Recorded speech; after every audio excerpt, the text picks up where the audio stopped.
গ্রীষ্মকালীন বিভিন্ন সবজি চাষে ব্যস্ত সময় পার করছেন নরসিংদীর কৃষক।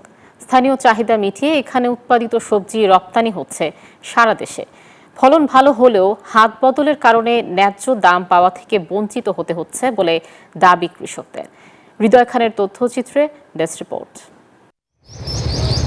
নরসিংদী জেলার বিস্তীর্ণ মাঠ জুড়ে গ্রীষ্মকালীন সবজি ঝিঙা, কাকরোল, ঢেঁড়স, উস্তা, কুমড়া, জালি, বেগুন থেকে শুরু করে গ্রীষ্মকালীন নানা সবজি চাষে ব্যস্ত সময় পার করছেন চাষিরা।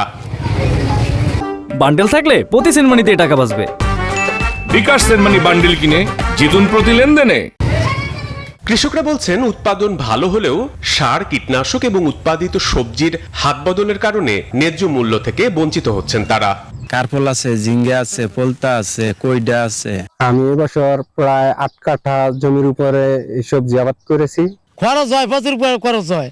খরচের তুলনায় আমরা খুব লাভবান হইতেছি না স্যার। নরসিংদীতে উৎপাদিত সবজির প্রায় 70% রপ্তানি হয় ঢাকা সহ আশপাশের জেলাগুলোতে। দেশের বিভিন্ন প্রান্ত থেকে পাইকাররা এখানে এসে সবজি সরবরাহ করে থাকেন। সবজির পাশাপাশি চারাও বিক্রি করছেন এখানকার চাষিরা। আমাদের নরসিংদীর সবজি সারা বাংলাদেশে সাপ্লাই হয়। সবজি বিভিন্ন এলাকাত না আছে আমার সারা যায়, ওই বাগুন, পাপা, পরে মিষ্টি কুমড়া, সব জায়গায় সারা আমি বেশি। কৃষি বিভাগ বলছে বিদেশে যে সবজি রপ্তানি হয় তার 40%ই রপ্তানি করা হয় নরসিংদী থেকে। কৃষকদের প্রশিক্ষণ সহ সব ধরনের সহযোগিতাও করছেন তারা।